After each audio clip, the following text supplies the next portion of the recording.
Galen, what were your thoughts about what you saw? When did you get to start watching this? Uh, I watched the end of the first half and the rest of the game. I Okay. thought like coming out after halftime, I thought JoJo he made a lot of culture plays. He Hmm. got a couple of blocks, couple of deflections, and that led to easy offense for us in transition. I'm actually very excited for him. I feel like he kind of gave us life to start the second half, and which allowed our team to create a lead. Uh, Go into that. What do you mean he gave you life? Like he was just making. I thought JoJo, Ramon, and Malik. I thought they had like I say I call them good culture games, and those are games that Okay. they might not be appealing statistically, but the stuff that Coach Sampson values and the stuff that like our culture values, I thought they did a good job of playing to those, I guess identities and whatnot. So yeah, I'm very pleased with JoJo and how he's coming along.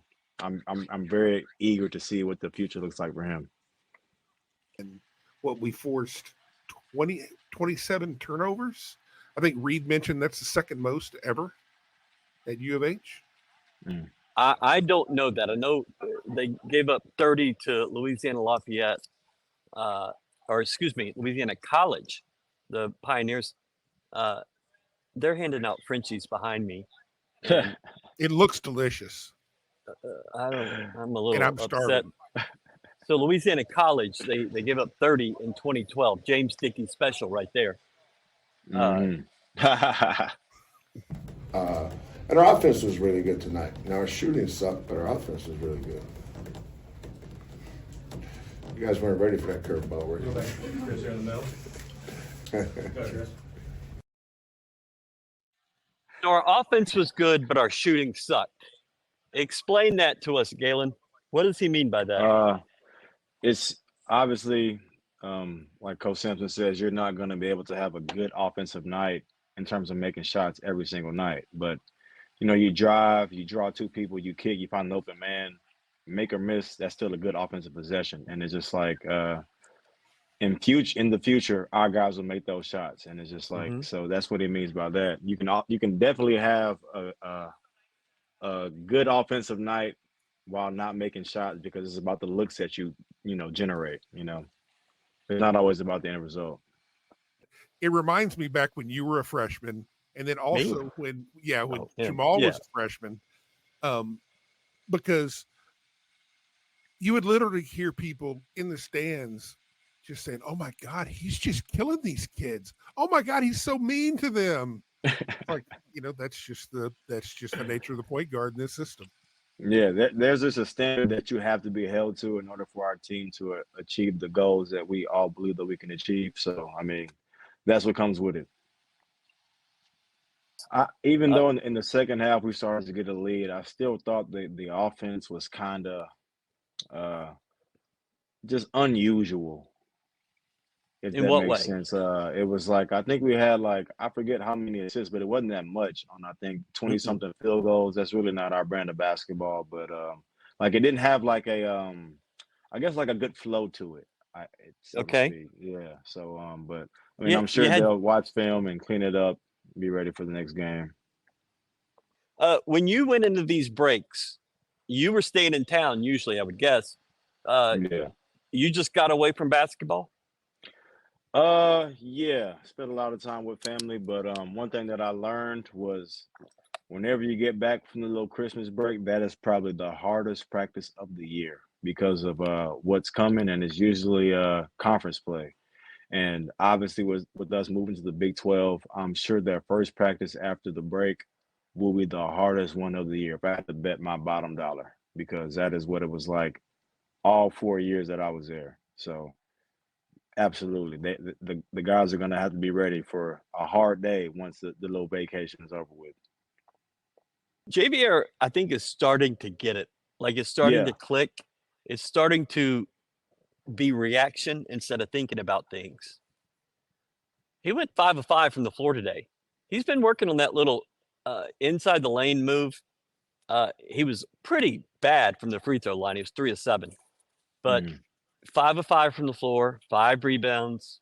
Nice little game. Here comes JVR, liking it.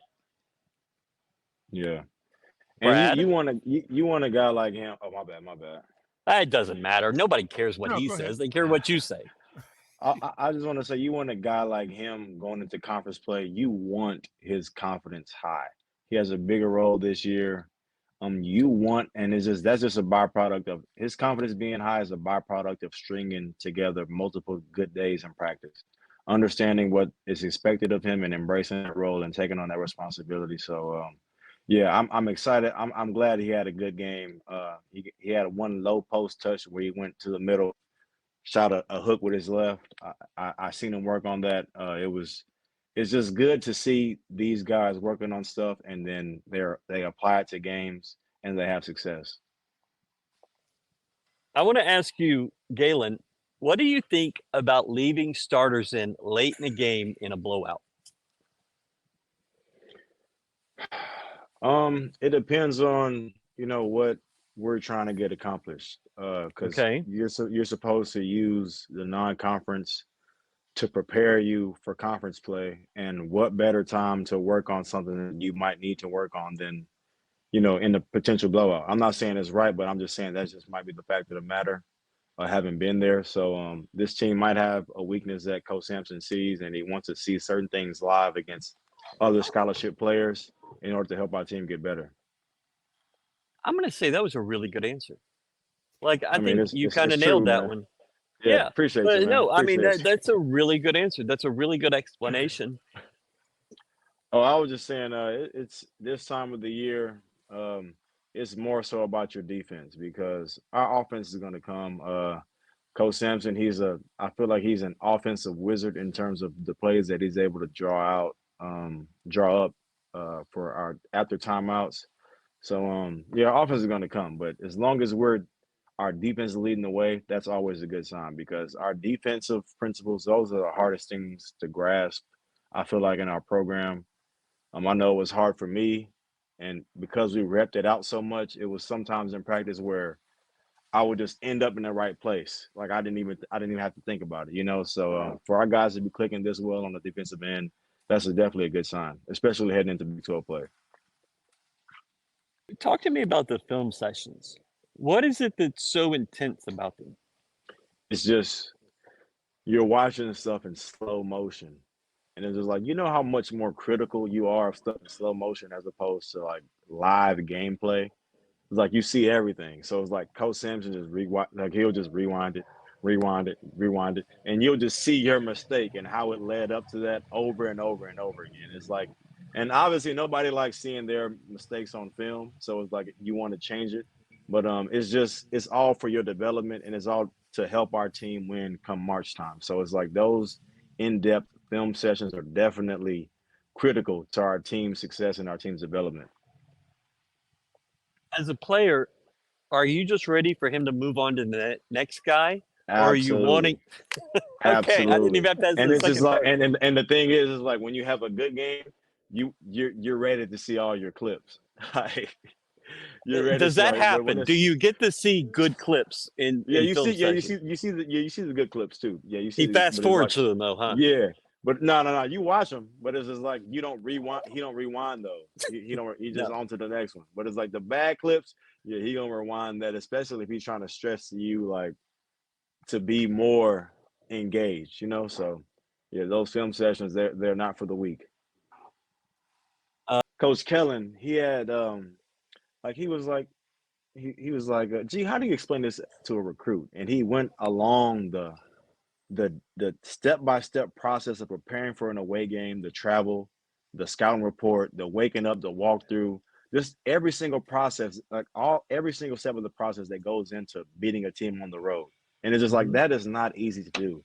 And I was just like, damn, that's tough. So I'm sure like whenever our guys play the likes of Kansas, Texas, schools like that, I'm sure those are going to be probably the best games from our team. Galen, as a player, did you see coaches recruiting? Did you see them like on their phones and talking to guys and bringing guys in? I mean, y'all had them in the facility, right? Or in Hofheinz.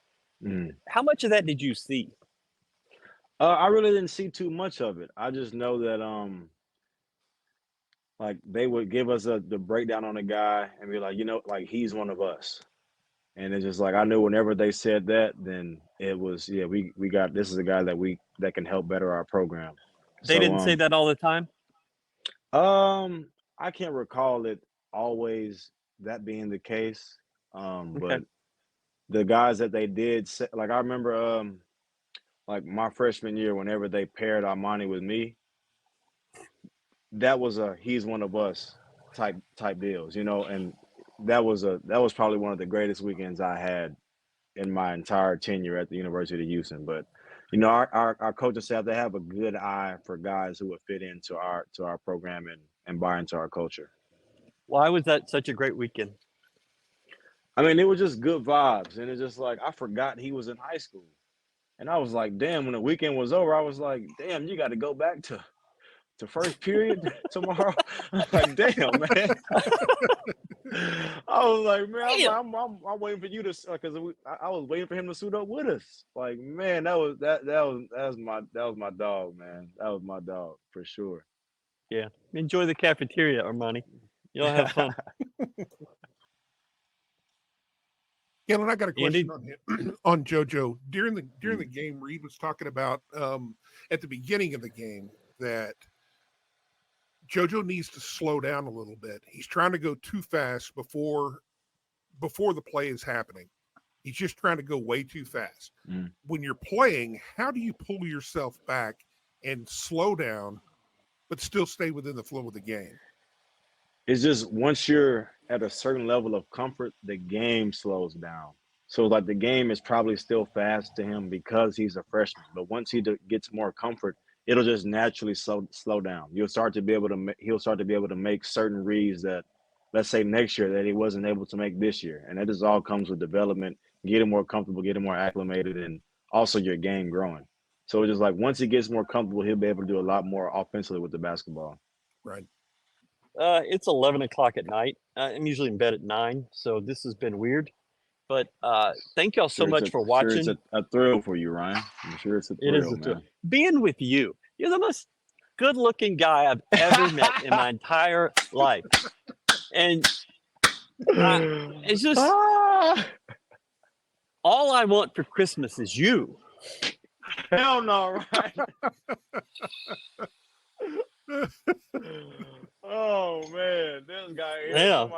Somebody get this guy home, man. Somebody get him home. Take you a nice hot shower. Galen Robinson, Starn Cleveland, Brad Towns. Thank y'all so much. Merry Christmas. And Merry Christmas. whatever else Merry you're celebrating. Christmas to my Cougs, man. Merry Christmas for y'all tuning in. I'm so glad that y'all tuned in, man, to the end. I appreciate y'all. We appreciate y'all.